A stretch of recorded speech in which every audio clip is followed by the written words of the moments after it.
Good afternoon, everyone. I'm Muriel Bowser. I'm the mayor of Washington, D.C., and we are located in the John A. Wilson building, our city hall. I am joined today by the chairman of the council, Phil Mendelson, the chief financial officer for the district, Glenn Lee, members of the council of the District of Columbia, the city administrator for the District of Columbia, Kevin Donahue, and my budget director, Jenny Reed. We are here today to provide a briefing on the continuing resolution and its impacts on the district. On Friday, the Congress passed, and over the weekend, the president signed a 6-month continuing resolution to fund the federal government through September. Notably, the resolution lacked the customary language that allows the district to continue operating under our current budget, the fiscal 25 budget, the Congress had previously approved last summer. As discussed last week, the omission could potentially result in a $1 billion reduction in our approved spending, which would negatively impact the district in a number of ways. And because these are our local funds, it would not result in $1 of federal savings.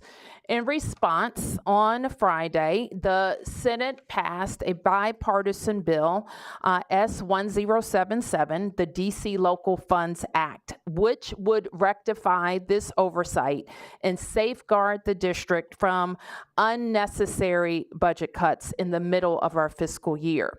I want to thank Senate Appropriations Chair Susan Collins of Maine, as well as Vice Chair Patty Murray, Senator Angela Brooks, Senator Tim Kaine, Chris Van Hollen, and Senator Mark Warner for their leadership in advancing this measure. Now we are actively working with our congressional allies to ensure the House of Representatives expedites the approval of this critical bipartisan measure just as soon as possible. So despite these challenges, I want to be clear about this. We will meet our financial obligations, and we will maintain the high standard of services that our residents, businesses, and visitors expect. We're going to stay focused. Excuse me. Did you tell President Trump that Quran is illegal? Do you know the pardon of those officers is very much like as basic as I said. Do you know the pardons of these officers is very much unconstitutional? Do you understand that? Ms. Hilton, I'm happy to talk to you following this briefing. Ms. Hilton, if you would step outside, I'm happy to. I tried to ask you, and I'm asking you again. Do not touch me. Do not touch me. Do not put your hands on me. Do not put your hands on me. Did you tell President Trump that Quran is illegal? No. Do not touch me. You no. Tell him that. No. Okay. When he said that, did you tell Miss Hilton, I can't. Miss Hilton, Miss Hilton, Miss Hilton. Put your hands on him. You did not tell him that. Did you let him know that the pardon of those officers are unconstitutional? Do not touch me. Miss Hilton, Miss Hilton. I asked you before. Did you tell him? No, Miss Hilton, I haven't talked to the president about your son. Okay. Let me just repeat. I already talked to you about the district's commitment to maintaining our public safety and services and staying focused on our students, schools, and neighborhoods. Our biggest focus at this time is our economy. That said, we have also initiated contingency planning to address potential fiscal shortfalls. The district has a long-standing history of resilience and prudent financial management. That's why we came into 2025 with a AAA bond rating, 29 consecutive balanced budgets, and strong reserves. And on April 2nd, we're still on track to deliver our 30th balanced budget to the council. So while I am confident that we will navigate these priorities and navigate these uncertainties, I want to extend my hearty congratulations to everyone, including our council members, our residents, businesses, especially our school children who advocated for DC last week. Our home rule is limited, but our voices have been heard. So I want to thank you again for being here. I want to turn to the chairman for any comments, and then we can take a few questions.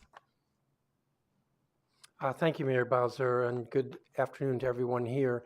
I'm going to avoid introducing each of my colleagues by name because I didn't write it down and I'll forget somebody, but we are joined by 10 of the council members. See, I have to remember, 10 of the council members. And the reason why we are all here, standing with the mayor, is to once again make the point that the government of the District of Columbia is united in addressing this concern with Congress. We are thankful that the Senate at least passed that second bill that Senator Collins moved, and with support from the jurisdiction's representatives. We're very thankful to them. But of course, now we have to make sure that the House passes that as well. Just a couple of points I want to emphasize. For those who might be watching this, who don't realize these are local dollars, these are not federal dollars, that the cuts that the continuing resolution would have doesn't benefit the federal government in any way, that it is a result of changing the rules in the middle of the fiscal year, since our budget, our spending at the FY25 levels was authorized twice before in continuing resolutions. So the cuts, if we were to have to make them, would be very, very difficult to make, if not devastating. But that our operations are able to continue while we work with the House to ensure passage of this second bill. And I'm happy to answer questions. Thank you. Okay, we can take a few. Yes. Two questions for the time being. First question, what assurances have you gotten from the White House or from Speaker Johnson that the House will look at this next week and that the amendment will go through the House? Well, as the chairman said, we're continuing to work with the House to determine what their next steps are. But as far as assurances, if you could just, like, is there a percentage, like, as far as the likelihood, at this point, what can you tell us? Well, I think the case has been made that these are DC local dollars, that cutting them in the middle of the year would be devastating to our operations and to our shared goals of making our city the best, most beautiful city, and one that serves our residents. So we're very confident, and we're going to keep working with the Congress until its final passage. Speaking of local dollars, last question for the time being. What is the contingency plan if the House rejects this? So are we looking at fewer school days during the week? What's the contingency plan just in case? We haven't gotten to that stage. Yes. What is happening in the interim in this week where we could be waiting on the vote? Do you guys have to make those immediate cuts now since the budget passed? So I'm going to turn to our CFO in just a moment, but let me be clear about this. We're midway through, and even with reverting to a 24 budget, there's no department in the government that is exceeding that. So we are proceeding just as we did last week. But let me turn to CFO Lee. Thank you, and good afternoon. Yes, to answer your question, we're halfway through the fiscal year, so no department has overspent even the 24 level or is close to spending the 24 level simply because of where we are in the fiscal year. So that gives the mayor and the council time to make these really difficult decisions of how to react to a scenario where the CR becomes law. So at this point, nobody's furloughed, laid off, there's no cuts immediately happening this week? That is correct. Mr. Lee, could we just follow up with... Well, beyond that, did you hear what he said? He said that we're mid-year and no department is anywhere close to expending over its 24 budget. So I don't think we're just talking about this week. Yes. Mayor, can we ask the CFO? Sure. What's your question, Tom? Mr. CFO, I think the timing question is, the measure has passed. It's legal. It's passed Congress. I think the president signed it. At what time frame do you have to give the House time to act on this new measure, since the bill's been passed already, to meet the 24 level. Is there a deadline? Is there? For me, immediately, there's not a deadline because I know the council and the mayor are working through both scenarios. One where the correction is made by the House agreeing to the Senate's bill, and then second, if that doesn't happen. And so I know from my organization's point of view, we're preparing for both as well. And I have confidence that the mayor and council will come to at least initial decisions that will be substantive to deal with the scenario of the CR just being the law as opposed to the other passing through the House. And so at the moment, I'm confident at the effort that's underway to handle both scenarios. Thank you. Mr. Mayor, if I could just follow up my question. You listed the people in the Senate who helped last week. Who are you working with in the House on the Republican side to make sure that Speaker Johnson gets the full message? Well, we always start with Mr. Comer, who is our oversight chair, and we won't leave any stone unturned. No other names you would like to name now? No. Has any other Republicans spoken up in public for the District of Columbia? I can't say I have a full scan of what's been said. Thank you. Thank you. Okay, so why don't I do 3 in the front, and then I'll do 2 in the front here. Yep. I'm Sophie from German television debate. How do you feel about President Trump exercising influence on cultural life in the city? He's going to the Kennedy Center today. Do you support his actions? How do you see cooperation in the future? Yeah.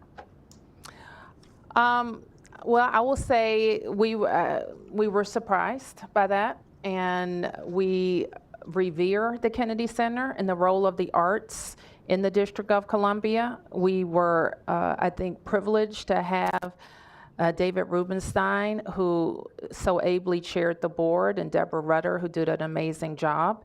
And I think the new leadership, they have big shoes to fill. And so I hope that they have a robust plan to bring the arts and celebrate the arts, the diversity of the arts in Washington, D.C. The Kennedy Center is important to us. Cultural tourism is important to us. So we need it to be operating at full steam. Yep.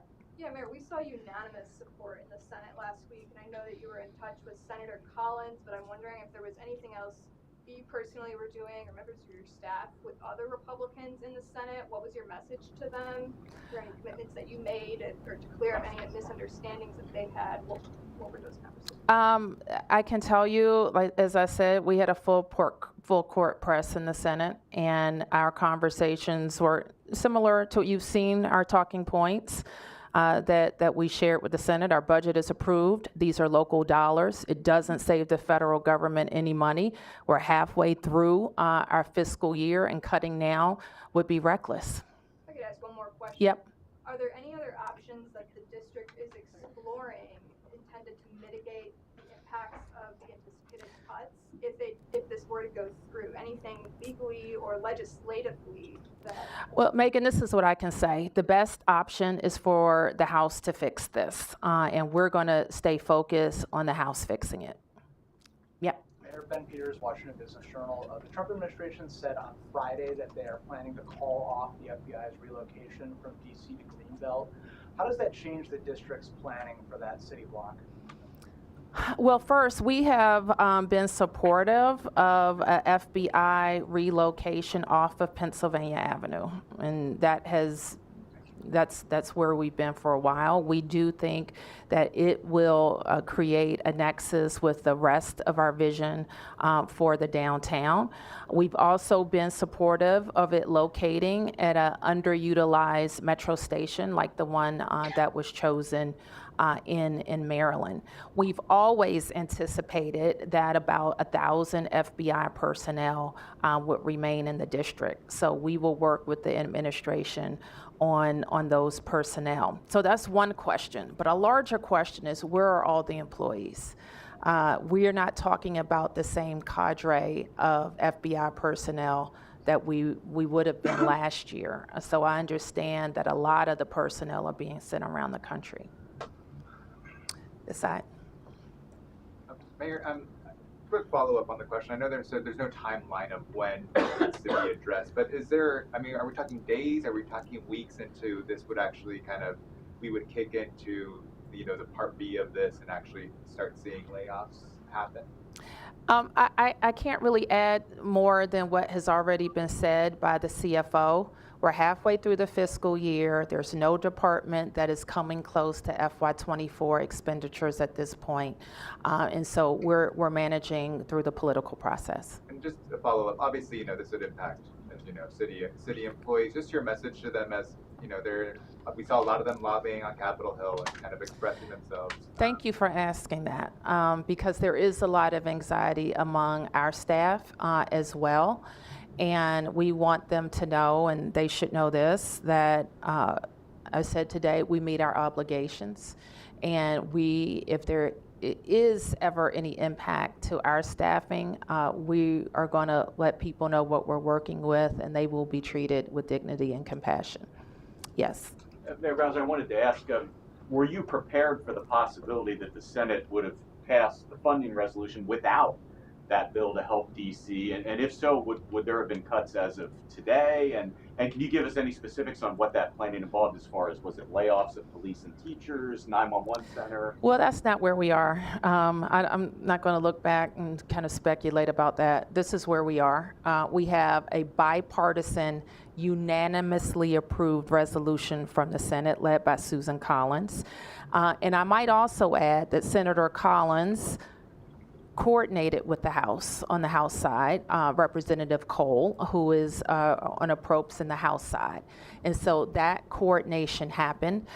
She spoke very clearly that she had the support of Representative Cole and President Trump in advancing the bill. And so I think both of those things go a long way. But worst case scenario, if this doesn't pass for some reason in the House, I mean, can you say any specifics about what would happen as far as would people lose their jobs, layoffs?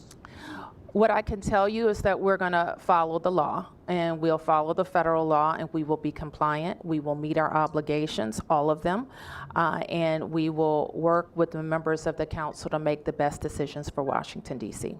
Yes, Mark, and next, and then to Lou. Thank you. I'm wondering, you seem to have walked back just a little bit about the amount that this might be impacting, the $1 billion, from your initial letter to Congress, which really sounded the alarm, to today saying potentially $1 billion, and being very adamant about pointing out that you haven't reached your levels yet. So do you now believe, looking at this, having had a chance to look at it more closely, that if it were to go in effect, the number may not be as big as $1 billion? The CFO is shaking his head.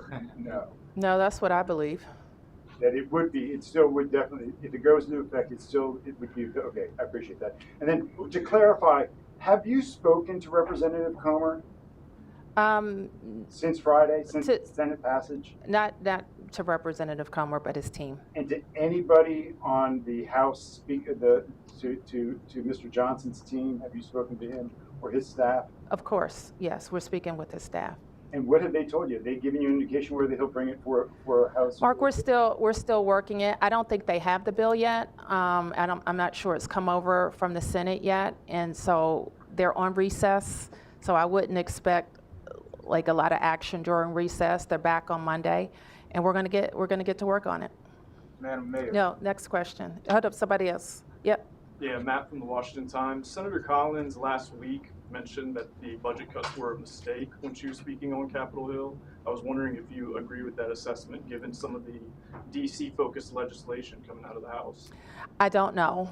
And I do know, and I trust Senator Collins' judgment. You don't think it was intentional? I don't know. Yes.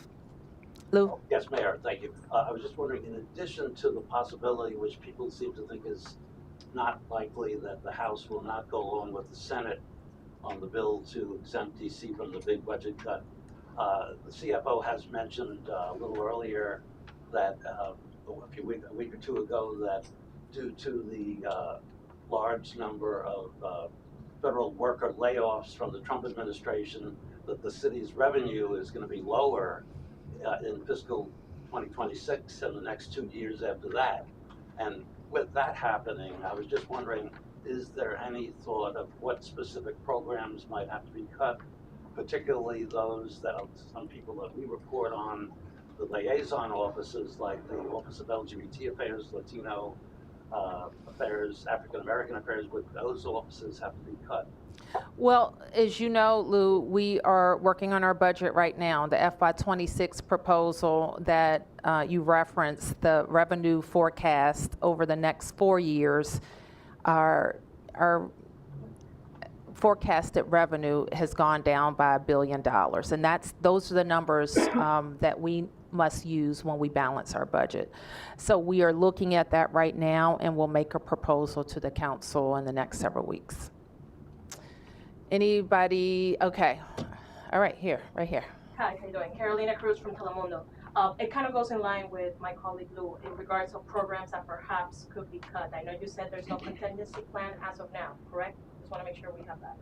And a lot of people have talked about cuts on education and public safety, but what about programs that cater to specific communities? In my case, I'm more concerned about the Latino community. If your question is if we had to make $1 billion cut right now, as Kevin likes to say, we have to go where the money is in our budget to cut that fast. And our top areas of spending are schools, public safety, and the human services. But as of now, nothing is in the chopping block because there's no way to know. Okay. Anybody have a different question? Okay. Yes. Hey, Mayor, speaking of the FY26 budget, are you able to give us a preview of what you're thinking about, just, your top area? No, Megan. Priority? How about priority? Yes. Public safety, public schools, and how we grow our economy. Have you communicated any of this, in conversations with Republicans? Some of them wondering, why was the district's budget $1 billion more between this year and last year? What is this year's budget going to look like? Is this factored into your conversations at all? That's a conversation between all of us, and using the best information that we have. And your very smart colleague here, Tom Sherwood, sent out why our budget is different. And this is why. We paid Metro, we need public transit. It was a payment to our DC public schools and public charter schools, additional human services, and that's of great interest. We paid our loans. We paid the Metropolitan Police Department an additional $80 million. And by the way, we had a 35% decrease in violent crime. We paid our police officers and firefighters retirement system that had increased costs, more retirees, more cost.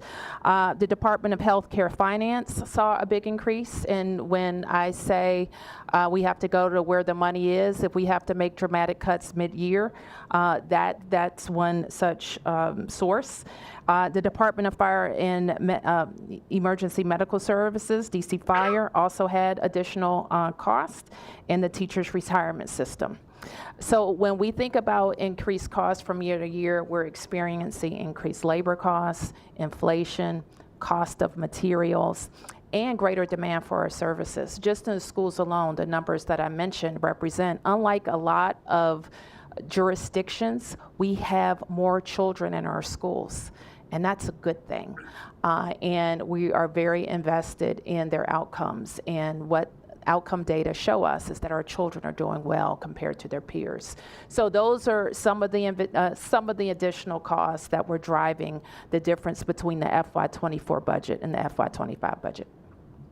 Okay, and I'm just going to take a couple more, guys. Yep. One of the major warnings you issued in the memo you wrote to Congress about the budget was that it could impact renovations to Capital One Arena. I'm curious if you've been in conversations with Ted Leonsis or Monumental Sports about contingency plans? We don't. It is true that impact to our capital budget would affect all of our planned CIP spending, but we will meet our commitments to the Capital One Arena. Okay. I apologize, Mayor. This is follow up this question. The NFL, as you know, is trying to come to the District of Columbia. If this $1 billion problem isn't fixed by the House, you have already budget pressures. can you afford to bring the NFL team back, whatever the deal is going to be? Sure. I look forward to talking to you about that in the future. All right, Mark. Near future. Thank you. Back on the budget, remember, did you sign the last budget? Did you have issues with the final budget?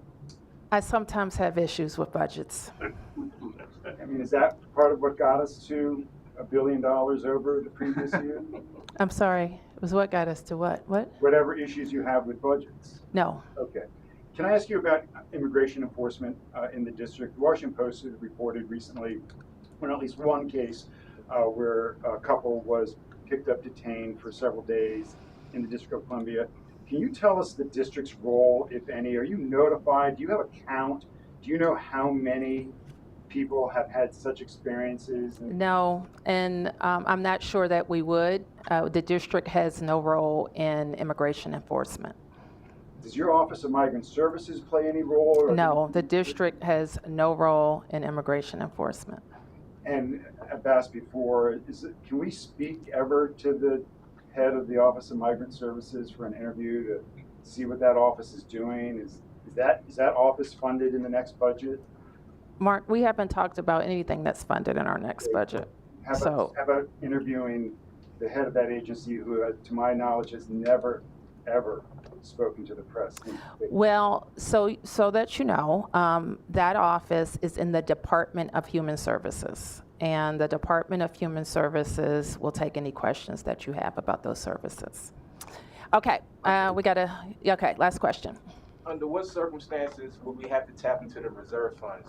So if the House, by some chance, doesn't approve the amendment, what are we looking at as far as that?